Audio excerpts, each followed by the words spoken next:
जय Hind. Last class में हम लोग पढ़े थे एलर्जी के बारे में। आज एलर्जी से ही संबंधित कुछ और बीमारी देखना है। उसमें आता है हे ज्वर।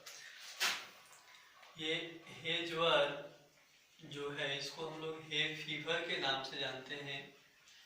ये हे फीवर क्या होता है? ये एक एलर्जी से संबंधित रोग होता है और इसमें जो हमारे आँख के म्यूकोसा होते हैं और जो श्वसन पथ होता है वो जो अत्यधिक मात्रा में क्या करते हैं, म्यूकस को स्रावित करने लगते हैं।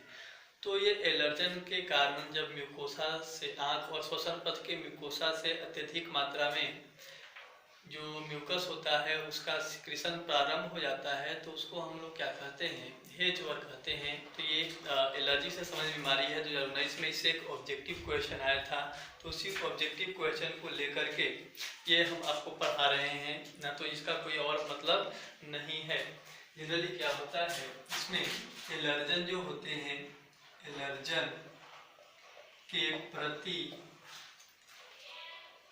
संवेदनशीलता के कारण आँखों के म्यूकोसा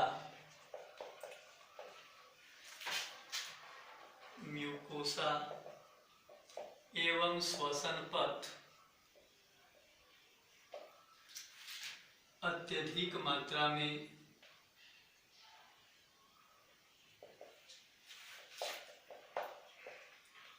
म्यूकस उत्पन्न करते हैं,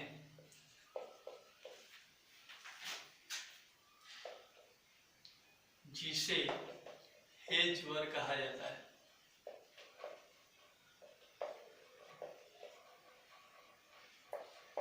एलर्जन बता चुके हैं। एलर्जन जो होता है वो बाह्य पदार्थ होता है और वो एक बाह्य पदार्थ जिससे हमारे शरीर में एलर्जी प्रक्रिया होता है उसको हम लोग एलर्जन कहते हैं। और इस एलर्जन के कारण क्या होते हैं कि जो हमारे संवेदनशील भाग होते हैं, आँखों का म्यूकोसा होता है और श्वसन पथ होते हैं, ये अत्यधिक मात्रा में क्या स्रावित करते हैं, म्यूकस स्रावित करते हैं, श्लेष्मा स्रावित करते हैं। और म्यूकस के सिक्रीशन बढ़ने के कारण जो एलर्जी उत्पन्न होता है उस एलर्जी को हम लोग क्या कहते हैं, हे ज्वर कहते हैं। इसका जो मेन एलर्जन होता है वो होता है परागकण।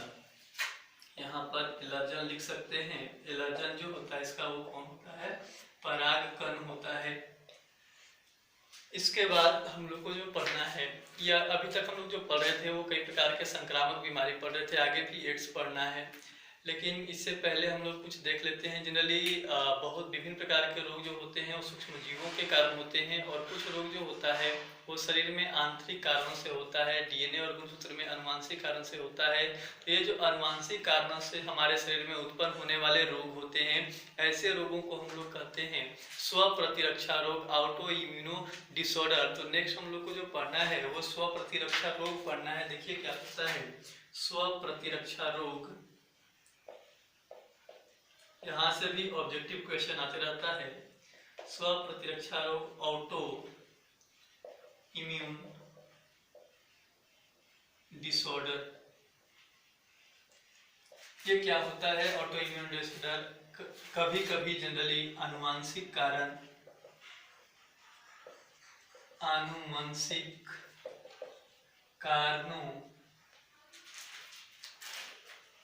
आनुवंशिक एवं अज्ञात कारणों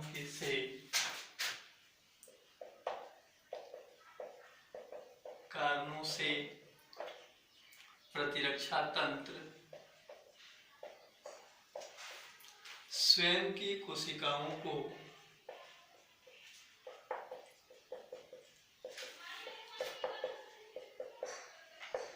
नुकसान पहुंचाता है।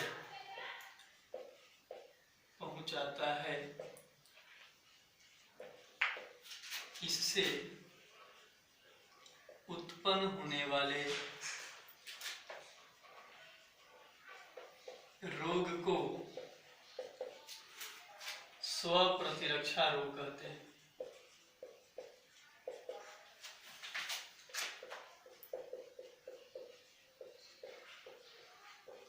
इससे उत्पन्न होने वाले रोग को स्व प्रतिरक्षा रोग कहते हैं। जनरली एनसीईआरटी शुरू किया है कि हम लोगों का जो मेमोरी बेस्ड इम्यूनिटी होता है, मेमोरी बेस्ड इम्यूनिटी का मतलब होता है जो मेमोरी पर आधारित होता है, याददाश्त पर आधारित होता है, और वो हमारा होता है कोशिकीय मध्य प्रतिरक्षा, टी लिम्फोसाइट में हम लोग पढ़ चुके थे, टी मेमोरी। तो ये जो मेमोरी बेस्ड प्रतिरक्षा होता है वो क्या करता है, अपने कोशिका और दूसरे कोशिकाओं में भिन्न करने में सक्षम होता है, और वो अपने कोशिकाओं को पहचानता है। लेकिन कभी कभी अनुवांशिक परिवर्तनों के कारण, अनुवांशिक गड़बड़ी के कारण क्या होता है, वो जो प्रतिरक्षा तंत्र होता है वो अपने कोशिका को ही नुकसान पहुंचाना शुरू करता है, और जब अपने कोशिकाओं को क्षति पहुंचाना शुरू करेगा तो उससे जो रोग उत्पन्न होता है उस रोग को हम लोग क्या कहते हैं, स्व प्रतिरक्षा रोग कहते हैं। और इसका जो बेस्ट एग्जाम्पल होता है उसको बोलते हैं रूमेटाइड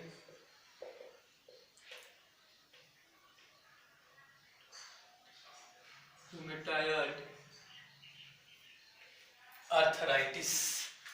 रूमेटाइड आर्थराइटिस जो होता है उसको हम लोग संधि शोथ के नाम से पढ़ चुके हैं। रूमेटाइड आर्थराइटिस क्या होता है, ये रूमेटोइड आर्थराइटिस होता है। आर्थराइटिस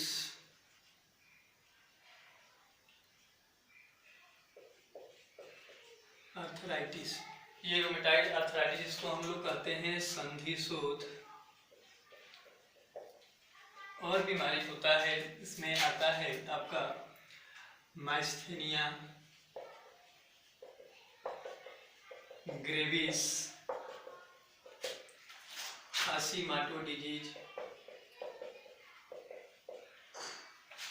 और परनीसियस एनीमिया।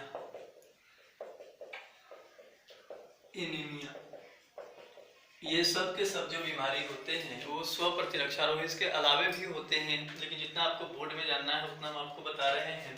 इसमें से जो रूमेटाइड आर्थराइटिस होता है ये इम्पोर्टेंट है, यही एग्जाम में आया हुआ है। तो स्व प्रतिरक्षा रोग क्या होता है, शरीर के आंतरिक कारणों से गुणसूत्र में परिवर्तन या कई और ऐसे कारण होते हैं जिनके कारण जो हमारे शरीर में कई प्रकार की विकृतियां उत्पन्न होती हैं, रोग उत्पन्न होते हैं। उस रोग को हम लोग क्या कहते हैं, स्व प्रतिरक्षा रोग कहते हैं। और उसका जो बेस्ट एग्जाम्पल होता है वो कौन होता है, रूमेटाइड आर्थराइटिस होता है। इसको नोट कर लीजिए, इसके बाद आगे इसको देखते हैं कि ये क्या होते हैं।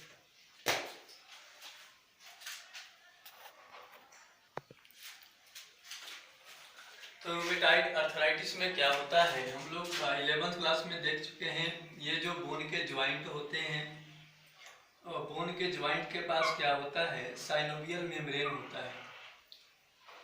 कोई भी बोन जो है, लॉन्ग बोन जो होते हैं बॉडी के, उस लॉन्ग बोन के पास क्या होता है, इस प्रकार से साइनोवियल मेम्ब्रेन होता है। कई परत होते हैं, उनमें से बारी बारी से हम लोग देखते हैं।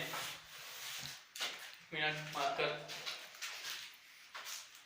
तो सबसे पहले तो ये तो बोन वाला पार्ट है, अस्थि वाला पार्ट है, और लॉन्ग बोन का जो अस्थि होता है उसके सबसे बाहरी सिरे पर क्या होते हैं, इस प्रकार से यहाँ पर कार्टिलेज मौजूद होता है, उपास्थि मौजूद होता है। और इसी उपास्थि के आसपास एक विशेष प्रकार का झिल्ली होता है, और उस झिल्ली को हम लोग बोलते हैं साइनोवियल झिल्ली। तो अस्थि हो गया, अस्थि के ठीक नीचे वाला ये जो रेड वाला बना है इसको हम लोग बोलते हैं उपास्थि कार्टिलेज, और नीचे वाला ये जो ब्लू कलर से बना है इसको बोलते हैं साइनोवियल झिल्ली। तो किसी को रूमेटाइड आर्थराइटिस है, इसका जो पता चलता है वो एक विशेष प्रकार के इम्यूनोग्लोबिन के कारण पता चलता है, वही कारक जिसको हम लोग रूमेटाइड कारक के भी नाम से जानते हैं। और वो जो विशेष प्रकार का इम्यूनोग्लोबिन होता है वो IgM, इसको हम लोग रूमेटाइड कारक के नाम से जानते हैं। और ये जो रूमेटाइड कारक होता है, ये रूमेटाइड आर्थराइटिस के केस में यहाँ से जो साइनोवियल मेम्ब्रेन है यहाँ पर स्रावित होता है, और इसके कारण यहाँ पर जो साइनोवियल द्रव होते हैं या जो साइनोवियल जो मेम्ब्रेन होता है इसमें इन्फ्लामेशन होता है, और उसके कारण तीव्र दर्द होता है। इसके बाद भी जैसे ही IgM जो है उसका मात्रा बढ़ते जाता है, तो ये जो साइनोवियल झिल्ली है इसका मोटाई जो है, थिकनेस जो होता है वो भी इंक्रीज करते जाता है। और जब थिकनेस इंक्रीज होते जाएगा तो उस केस में क्या होता है, यहाँ पर जो फ्लूइड होता है साइनोवियल द्रव, उनका प्रेशर बढ़ता है और उस प्रेशर के कारण क्या होता है, तीव्र दर्द होता है। अगर इसके बाद भी कोई व्यक्ति जो है वो इसको बिना इलाज कराए छोड़ दे तो फिर क्या होता है, ये जो साइनोवियल झिल्ली होते हैं ये इस प्रकार के छोटे छोटे कणनुमा संरचना का निर्माण करने लगते हैं। और ये जो छोटे छोटे कणनुमा संरचना बनते हैं किसके, कौन सी झिल्ली द्वारा, साइनोवियल झिल्ली के द्वारा। साइनोवियल झिल्ली के द्वारा जो बनते हैं इस कणनुमा संरचना को हम लोग बोलते हैं पेनस बॉडी।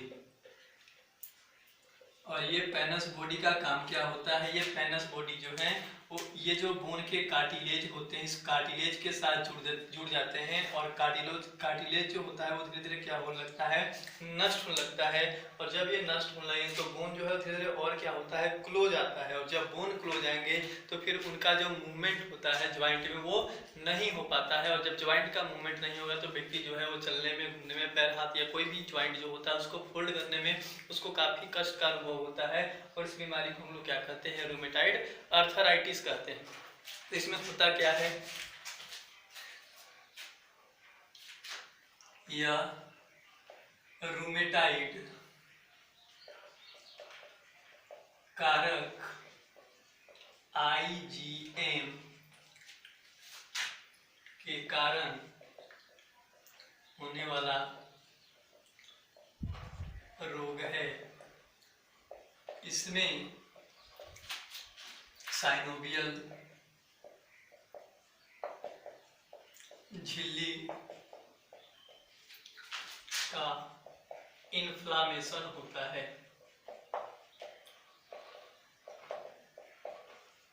जिससे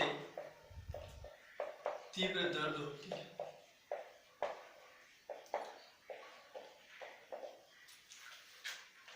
यदि इसे बिना उपचार के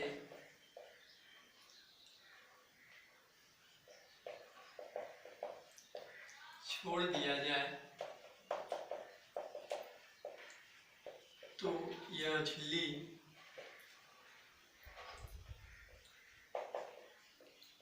पेनस बॉडी का निर्माण करता है जिससे ज्वाइंट में मूवमेंट नहीं होती है। सिंपल सी बात है, कह रहा है कि ये जो है वो रूमेटाइड कारक एक विशेष प्रकार का इम्यूनोग्लोबिन होता है IgM के कारण होने वाला रोग है। और इसमें क्या होता है, जो साइनोवियल झिल्ली है उसका मोटाई बढ़ने लगता है, उसमें इन्फ्लामेशन होने लगता है। और जब इन्फ्लामेशन होगा तो उसके कारण क्या होता है, जोड़ा में तीव्र दर्द होता है। अगर फिर इसके बाद भी अगर कोई व्यक्ति इसका उपचार नहीं कराता है इसमें तो क्या होगा कि जो झिल्ली है, कौन सा झिल्ली था, साइनोवियल झिल्ली जो होता है वो पेनस बॉडी का निर्माण करता है। और ये जो पेनस बॉडी होते हैं ये कार्टिलेज के साथ जुड़ जाते हैं और उसको नष्ट कर देते हैं। इसके कारण बोन जो है वो आपस में सड़ जाते हैं और जब बोन आपस में सड़ जाएंगे तो फिर जो ज्वाइंट का मूवमेंट है वो पूरी तरह से क्या हो जाता है, लॉक हो जाता है। तो ये है रूमेटाइड आर्थराइटिस। इसके बाद जो नेक्स्ट डिजीज आता है वो है मैस्थेनिया ग्रेविस। देखिए मैस्थेनिया ग्रेविस, मैस्थेनिया ग्रेविस में क्या होता है, इसमें जनरली 2 न्यूरॉन कोशिकाएं होती हैं। हम लोग पढ़ चुके हैं 11th क्लास में। ये जो न्यूरॉन कोशिकाएं होते हैं और दोनों न्यूरॉन कोशिकाएं आपस में सिनेप्टिक क्लाफ्ट के द्वारा जुड़े होते हैं। और ये जो सिनेप्टिक क्लाफ्ट होता है इसको हम लोग बोलते हैं सिनेप्सिस।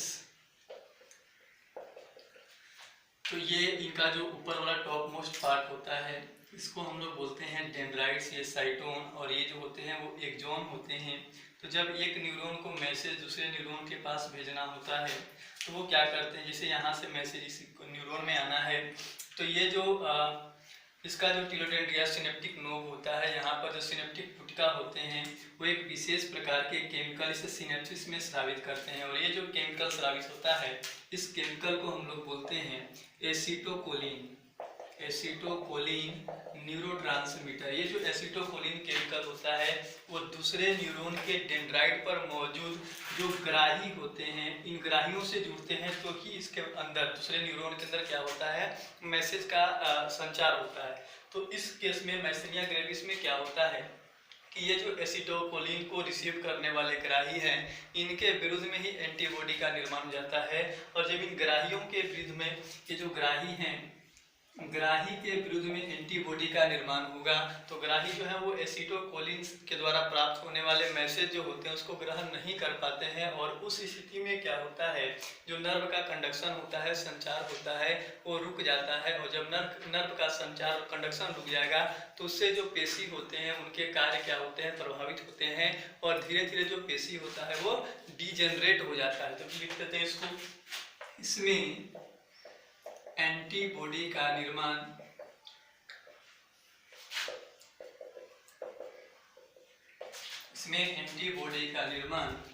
एसिटोकोलिन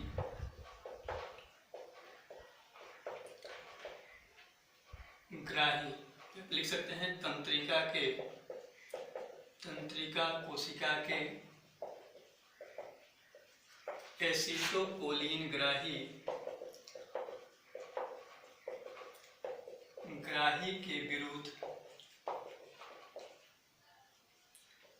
होता है, जिससे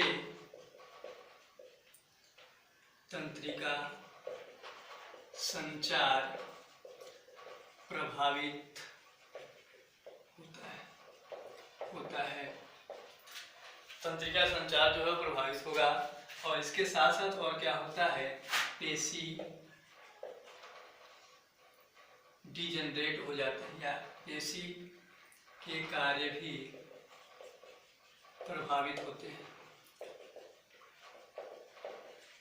सिंपल है, कारण माइस्थेनिया ग्रेविस में क्या होता है, तो इसमें जो एंटीबॉडी का निर्माण हो रहा है वो तंत्रिका कोशिका के कौन से, एसिटोकोलिन ग्राही जो कहाँ पर होते हैं, डेंड्राइट्स के ऊपर मौजूद होते हैं, उसके विरुद्ध में एंटीबॉडी का निर्माण होता है। इससे क्या होगा कि एक तंत्रिका कोशिका से दूसरे तंत्रिका कोशिका में जो आवेग का संचरण है वो नहीं होता है, प्रभावित हो जाता है। और उसके कारण क्या होता है, पेशी जो है वो काम करना बंद करते हैं और धीरे धीरे वो क्या कर जाते हैं, डिजेनरेट कर जाते हैं। तो इसको आप नोट कर लीजिए, इसके बाद आगे बढ़ते हैं।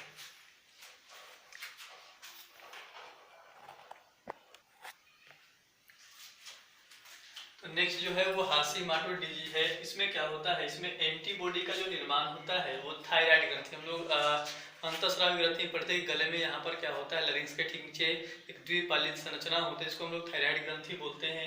तो इसमें एंटीबॉडी का निर्माण जो होता है वो थायराइड ग्रंथि के विरुद्ध होगा। और जब थायराइड ग्रंथि के विरुद्ध में एंटीबॉडी का निर्माण होगा तो थायराइड ग्रंथि से स्रावित होने वाला जो थायरोक्सिन हार्मोन है उसके सिक्रेशन में निर्माण में क्या होता है, कमी आता है, उसका निर्माण जो है वो प्रभावित होता है। और जब उसका निर्माण प्रभावित होगा तो इससे थायरोक्सिन का हार्मोन की मात्रा बॉडी में कम हो जाता है और उससे जो समस्या उत्पन्न होती है उसको हम लोग क्या कहते हैं, हाइपोथायरॉयडिज्म कहते हैं। तो हाइपोथायरॉयडिज्म की समस्या का मतलब, हाइपो का मतलब होता है कम और थायरॉयडिज्म का मतलब होता है कि थायराइड ग्रंथि से स्रावित होने वाले हार्मोन, तो जब उनके हार्मोन की मात्रा कम होता है तो उसको हम लोग हाइपोथायरॉयडिज्म कहते हैं। और ये कब होता है, जब एंटीबॉडी का निर्माण किसके विरुद्ध में होता है, थायराइड ग्रंथि के विरुद्ध में। और इस बीमारी को क्या कहते हैं, हाशीमोटो डिजीज कहते हैं।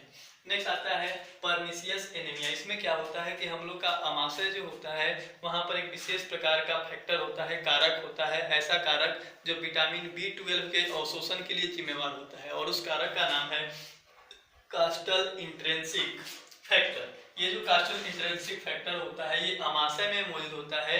और इस बीमारी में जो पर्निशियस एनीमिया, इसमें क्या होता है कि एंटीबॉडी का जो निर्माण होता है वो अमाशय के इसी कास्टल इंट्रिंसिक फैक्टर के विरुद्ध में होता है। इससे क्या होता है कि ये जो फैक्टर है ये अमाशय में विटामिन B12 के अवशोषण के लिए जिम्मेवार होता है। तो जब इसके विरुद्ध एंटीबॉडी का निर्माण होगा तो विटामिन B12 का अवशोषण जो है वो अमाशय में नहीं हो पाता है। और विटामिन B12 जो होता है वो हमारे शरीर में रक्त निर्माण के लिए आवश्यक होता है। तो जब उस विटामिन का अवशोषण ही नहीं होगा तो रक्त निर्माण की जो क्रिया है वो क्या होती है, प्रभावित हो जाती है, जिससे खून की कमी होने लगती है। और उस खून के कमी कारण जो एनीमिया उत्पन्न होता है उस एनीमिया को हम लोग क्या कहते हैं, परनिशियस एनीमिया कहते हैं। तो ये सब के सब जो हैं वो एक प्रकार के क्या होते हैं, स्व प्रतिरक्षा रोग होते हैं। जिसमें एक सिंपल सा क्वेश्चन आता है कि इनमें क्वेश्चन आया था कि इनमें से कौन स्व प्रतिरक्षा रोग है।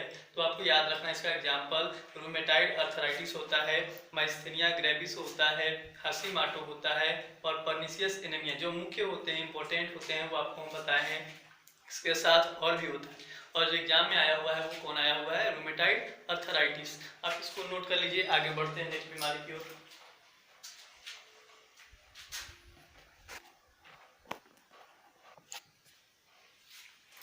नेक्स्ट जो डिजीज है वो एड्स है। एड्स के बारे में हम लोग पहले भी पढ़ चुके हैं। एड्स क्या होता है बहुत सारे लोग जानते भी हैं। इसका पूरा नाम होता है acquired immuno deficiency syndrome. Acquired का मतलब होता है ऐसे सिंड्रोम जिसको व्यक्ति जो है वो जन्म के बाद अर्जित करता है, ऐसे रोग जो उसमें किसी व्यक्ति में जन्म के बाद विकसित होते हैं। इम्यूनो का मतलब होता है हमारा प्रतिरक्षा तंत्र, डिफिशियंसी का मतलब होता है कमी। तो ऐसा प्रतिरक्षा तंत्र का जो कमी हो रहा है वो कब होता है, किसी भी व्यक्ति में जन्म के बाद होता है। अधिकांश व्यक्तियों में, कुछ में जन्म के पहले भी होता है। तो ऐसे प्रतिरक्षा तंत्र में जब कमी जो है वो हो जाएगा कब, जन्म के बाद, तो उसके कारण क्या होता है, हमारे रोग से लड़ने की जो क्षमता है वो कम हो जाती है। हम लोग, हमारा शरीर जो है वो रोग से नहीं लड़ पाता है और उसके कारण हमारा शरीर जो है वो कई प्रकार के रोगों का शिकार हो जाता है, ग्रस्त हो जाता है। और उस रोग के कारण क्या होता है, हमारे शरीर में कई प्रकार के सिम्टम्स उत्पन्न होते हैं और उस सिम्टम्स को, ग्रुप ऑफ सिम्टम्स को हम लोग क्या कहते हैं, सिंड्रोम कहते हैं। तो सिंड्रोम का यहाँ पर सीधा मतलब होता है ग्रुप ऑफ सिम्टम्स। और ये ग्रुप ऑफ सिम्टम्स कब प्रोड्यूस होते हैं, जब एक्वायर्ड इम्यूनो, जनरली क्या होता है इम्यूनो सिस्टम का कमी हो जाता है, प्रतिरक्षा तंत्र जो है वो रोग से लड़ने में असमर्थ हो जाता है। और ये जो प्रतिरक्षा तंत्र है रोग से लड़ने में असमर्थ कब होता है, जब हमारा शरीर जो है वो कौन सी बीमारी से ग्रसित होता है, एड्स। अब ये एड्स का जो संक्रमण होता है वो कैसे होता है, तो देखिए इसका जो संक्रमण होता है वो HIV वायरस के कारण होता है। HIV इसका संक्रमण जो है वो होता है HIV का पूरा नाम होता है ह्यूमन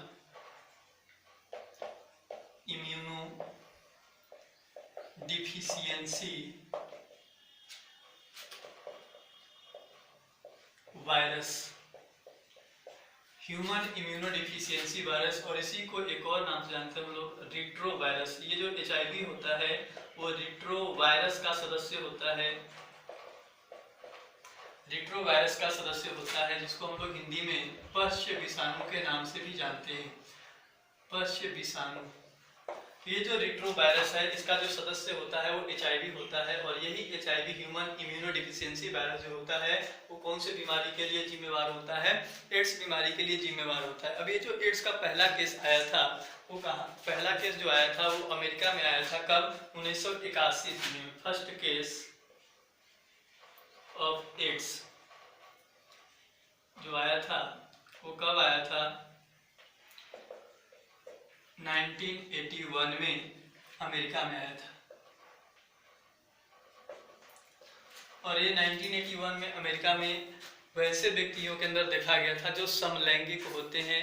समलैंगिक का मतलब होता है एक ही प्रकार के लिंग वाले व्यक्ति, और इसमें आता है समलैंगिक। समलैंगिक का मतलब होता है एक ही प्रकार के होमोसेक्सुअल पर्सन, और उनमें देखा गया था ये एड्स कब, अमेरिका के अंदर 1981 में। इन इंडिया की बात करें तो इंडिया में कब आया था, 1986 में पुणे में,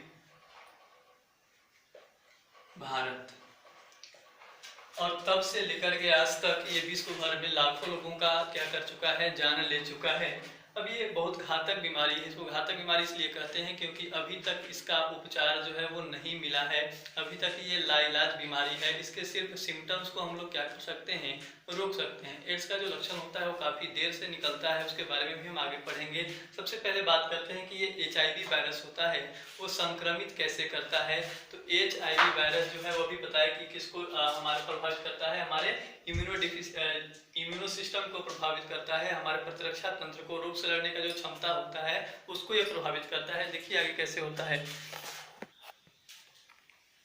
तो तो एड्स जो होता है वो HIV विषाणु के संक्रमण से होने वाला रोग है और इस रोग में शरीर की जो प्राकृतिक प्रतिरक्षा व्यवस्था होती है, जो आपको किसी भी प्रकार के रोग के संक्रमण से बचाता है, वही प्राकृतिक प्रतिरक्षा व्यवस्था जो है वो क्या हो जाता है, नष्ट हो जाता है। और जब ये नष्ट हो जाएगा तो ये आपका शरीर जो होता है वो कई प्रकार की जो लड़ने की क्षमता हो जाती है, रोग से लड़ने की क्षमता जो होती है शरीर के पास, वो क्षमता क्या हो जाता है, समाप्त हो जाता है, जिससे व्यक्ति जो है वो कई प्रकार के रोग से क्या हो जाता है, ग्रसित हो जाता है। अब बात करते हैं कि ये जो एड्स है इसका प्रसार कैसे होता है। तो एड्स का जो संक्रमण होता है, प्रसार होता है, वो शारीरिक द्रव के द्वारा होता है, ब्लड के द्वारा होता है, सीमन के द्वारा होता है।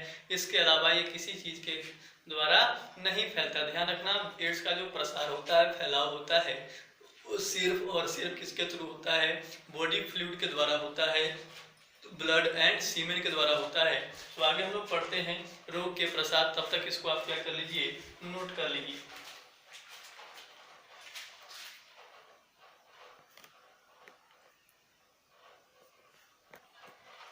तो एड्स का जो संक्रमण होता है, प्रसार होता है, वो मुख्य रूप से किसके द्वारा होता है, शरीर के तरल द्वारा होता है, जिसको हम लोग क्या बोलते हैं, रक्त एवं सीमेन बोलते हैं। इसके अलावा कुछ और कारण हो सकते हैं जिसके कारण एड्स का प्रसार होता है। इसमें पहला कारण जो इम्पोर्टेंट आता है वो आता है अनैतिक यौन संबंध।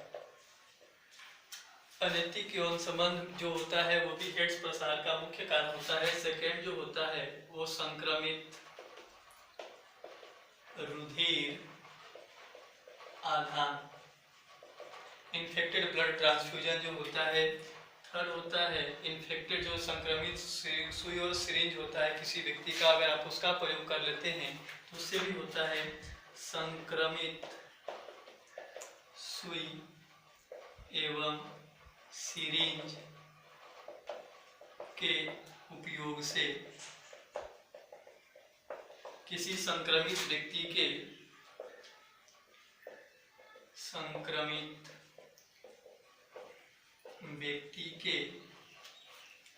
शेविंग रेजर एवं ब्लेड के उपयोग से। और पांचवा जो होता है वो एड्स संक्रमित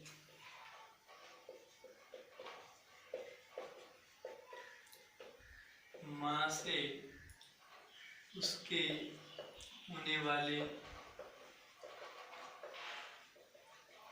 बच्चे। क्यों ऐसा क्यों होता है, क्योंकि एड्स जो विषाणु होता है वो किसी प्लेसेंटा के द्वारा मदर से उसके जो इम्ब्रियो होता है, भ्रूण होता है, जो बच्चा होता है, उसके बॉडी में स्थानांतरित हो जाता है। तो एड्स के संचार का जो मुख्य कारण होता है वो शारीरिक तरल होता है, रक्त और सीमेन होता है। जब तक संक्रमित व्यक्ति का रक्त, ब्लड या सीमेन जो है वो किसी सामान्य व्यक्ति से मैच नहीं करेगा, मिलेगा नहीं, तब तक ये बीमारी नहीं फैलता है। तो ये इसके और कई कारण होते हैं। ये जो रक्त और सीमेन का मिलने का कारण हो सकता है वो कौन कौन हो सकता है, तो अनैतिक यौन संबंध हो सकता है, संक्रमित रुधिर आधान से बिना ब्लड जांच कराए एड्स से ग्रसित व्यक्ति का ब्लड अगर आपके अंदर चढ़ा दिया गया तो भी आप एड्स से ग्रसित हो सकते हैं। संक्रमित सुई जो होता है या सिरिंज होता है उसका प्रयोग अगर आपके ऊपर कर दिया गया है तो भी आप एड्स से ग्रसित हो सकते हैं। किसी संक्रमित व्यक्ति के शेविंग रेजर एवं ब्लेड का उपयोग हो रहा है आपके ऊपर, तो आप कर रहे हैं तो भी आप उससे ग्रसित हो सकते हैं। और एक और होता है कि अगर एड्स से ग्रसित मदर है तो उससे होने वाले जो चाइल्ड होते हैं वो भी एड्स से क्या हो सकते हैं, ग्रसित हो सकते हैं। एक नोट है यहीं पर, बहुत सारे लोग जो होते हैं वो सीधा सीधा अगर किसी को एड्स हुआ है तो वैसे लोगों को लोग समझते हैं कि ये छुआछूत का बीमारी है और समाज से, अपने घर से क्या करते हैं, उनको अलग थलग कर देते हैं, बाहर निकाल देते हैं। लेकिन ऐसा नहीं है। जनरली ये जो एड्स होता है, अभी हम आपको बताया कि शारीरिक तरल से होता है। आप उस व्यक्ति, एड्स से ग्रसित व्यक्ति जो होते हैं उनके साथ रहने से, घूमने से, बैठने से, खाने से, पीने से, हाथ मिलाने से, गला मिलाने से, इस तरह के चीज़ों से एड्स नहीं फैलता है। क्योंकि ये जो एड्स का विषाणु होता है वो ना तो हमारे आंसू में होता है, ना ही हमारे लार में होता है, ना ही हमारे पसीना में होता है, और ना ही यूरिन में होता है। ये सिर्फ और सिर्फ ब्लड और कहाँ पर होता है, सीमेन में। तो एड्स से ग्रसित व्यक्तियों के साथ आप आराम से उनके साथ सामान्य व्यक्तियों के जैसा व्यवहार कर सकते हैं। उनको सहानुभूति की आवश्यकता होती है। ऐसा ना हो कि आप उनको क्या करें, घर एवं समाज से निकाल दें। तो इसके लिए क्या होता है कि ये जानना जरूरी होता है कि ये फैलता किसके द्वारा है। तो आगे हम लोग एक नोट लिखते हैं।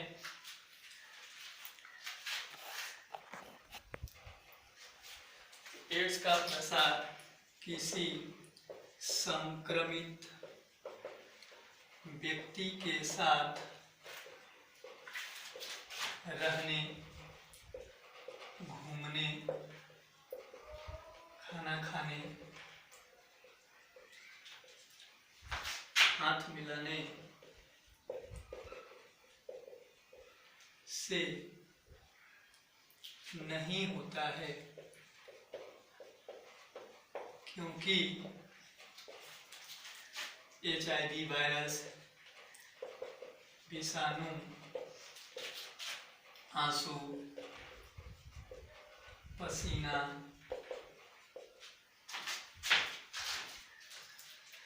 लार एवं यूरिन में मौजूद नहीं होता है। एड्स का जो प्रसार होता है वो किसी संक्रमित व्यक्ति के साथ रहने घूमने से नहीं होता है। आप उनके साथ सामान्य व्यक्तियों के जैसा ही व्यवहार कर सकते हैं। ये सिर्फ और सिर्फ उस संक्रमित व्यक्ति के ब्लड, जब आपके ब्लड या उस व्यक्ति का जो सीमेन है वो आपके बॉडी में इंटर करता है तो ही आप एड्स से क्या हो सकते हैं, ग्रसित हो सकते हैं। तो ये सामान्य चीजें हैं। एड्स का प्रसार मेनली किसके थ्रू होता है, शारीरिक तरह के द्वारा। आप इसको क्या करिए, नोट करिए, फिर इसके बाद आगे बढ़ते हैं।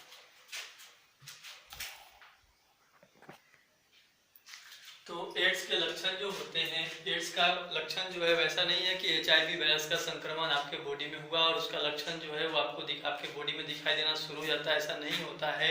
एड्स के जो संक्रमण लक्षण जो प्रकट होने में जो हमेशा क्या होता है, एक अंतराल होता है, एक समय होता है और यह अवधि जो है वो कुछ महीनों से लेकर के कुछ वर्षों तक के होती है। तो ये पता ही नहीं चलता है कि वो व्यक्ति जो है वो एड्स से ग्रसित है कि नहीं है। जब ये बीमारी काफ़ी बढ़ जाता है तो ही ये व्यक्ति क्या करता है, अपनी जांच करता है। इसलिए ऐसे रोगों से बचने के लिए अब रेगुलर चेकअप कराते रहना चाहिए।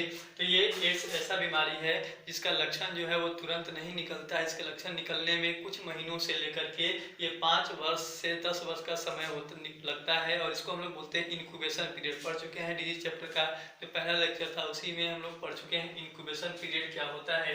ये इंक्यूबेशन पीरियड जो होता है उसका कितना होता है, 5 से 10 वर्ष होता है। एड्स के कुछ सामान्य लक्षण होते हैं। इसमें क्या क्या हो सकता है, तो व्यक्ति जो है वो बार बार बीमार पड़ता है, कई प्रकार की बीमारी होने लगता है और त्वचा जो है उसके ऊपर जहाँ तहाँ क्या निकलने लगते हैं, घाव निकलने लगते हैं। तो अगर व्यक्ति बार बार बीमार पड़ रहा है और त्वचा पर जहाँ तहाँ घाव निकल रहे हैं तो वो एड्स के लक्षण में से होते हैं। दूसरा होता है कि अत्यधिक दिनों तक व्यक्ति जो होता है वो डायरिया का शिकार होता है। उसका पेट जो है वो बार बार खराब होता है, बार बार वो डायरिया से ग्रस्त हो जाता है। थर्ड जो होता है उसका लसिका ग्रंथि। हम लोग का बॉडी जो होता है उसमें कई प्रकार के छोटे छोटे लसिका गांठ होते हैं और उन लसिका ग्रंथियों में क्या होता है, सूजन हो जाता है और साथ ही साथ एड्स से ग्रसित व्यक्ति होता है उसका वजन जो है वो दिन प्रतिदिन क्या करता जाता है, घटते जाता है, वजन में कमी आने लगती है। इसके बाद क्या है कि जो व्यक्ति है वो कम काम करने पर भी हमेशा थका थका महसूस करता है, कम काम करने पर भी उसको थकावट होती है और साथ इतना वो परेशान रहता है कि किसी से बात भी नहीं करना चाहता है। कहने का मतलब है कि एड्स से ग्रसित व्यक्ति जो होते हैं उनको बात करने में भी क्या होता है, कष्ट का अनुभव होता है। और सबसे जो बेस्ट होता है कि व्यक्ति का जो याददाश्त होता है, किसी चीज़ की जानकारी जो होता है, जो स्टोर करके रखने का जो उसका मेमोरी पावर होता है वो धीरे धीरे कम होता है। व्यक्ति की याददाश्त जो है वो दिन प्रतिदिन क्या होती जाती है, कम हो जाती है। और एक समय ऐसे होता है कि घर वाले व्यक्तियों को भी आखिरी स्टेज में ये होता है कि वो घर वाले व्यक्तियों को भी पहचानना बंद कर देता है। क्यों? क्योंकि एड्स से ग्रसित होने पर उसका याददाश्त कम हो जाता है। धीरे धीरे फिर से एक बार रिपीट कर रहे हैं, एड्स जो होता है, एड्स के संक्रमण एवं लक्षण प्रकट होने में हमेशा एक अंतराल होता है और ये अंतराल होता है 5 से 10 वर्ष, कुछ महीनों से लेकर के 5 से 10 वर्ष का, और इसको हम लोग इंक्यूबेशन पीरियड कहते हैं। एड्स के कुछ सामान्य लक्षण होते हैं, उनमें से आता है बार बार बीमार पड़ना एवं त्वचा पर जहाँ तहाँ घाव होना, अत्यधिक दिनों तक बार बार उसका पेट खराब रहना, व्यक्ति डायरिया का शिकार होता है। उसका जो लसिका ग्रंथि होते हैं उसमें सूजन हो जाता है और उसके वजन में लगातार कमी आती है। वो व्यक्ति जो है वो बात करने में भी कष्ट का अनुभव करता है, कम काम करने पर भी उसको थकावट होने लगता है और उसका जो याददाश्त होता है, स्मरण शक्ति होता है, वो धीरे धीरे क्या हो जाती है, कम हो जाती है। तो ये था एड्स के लक्षण। आगे हम लोग को पढ़ना है एड्स के रोकथाम, फिर HIV का जो स्ट्रक्चर है वो देखेंगे, फिर HIV जो है वो हमारे शरीर के कोशिकाओं को किस प्रकार से प्रभावित करता है उसको देखेंगे। तो इसके लिए हम लोग नेक्स्ट वीडियो में देखेंगे। आज के लिए इतना ही। आप इसको क्या कर लीजिए, नोट करिए और इसको NCERT में एक बार पढ़ने का कोशिश करिएगा।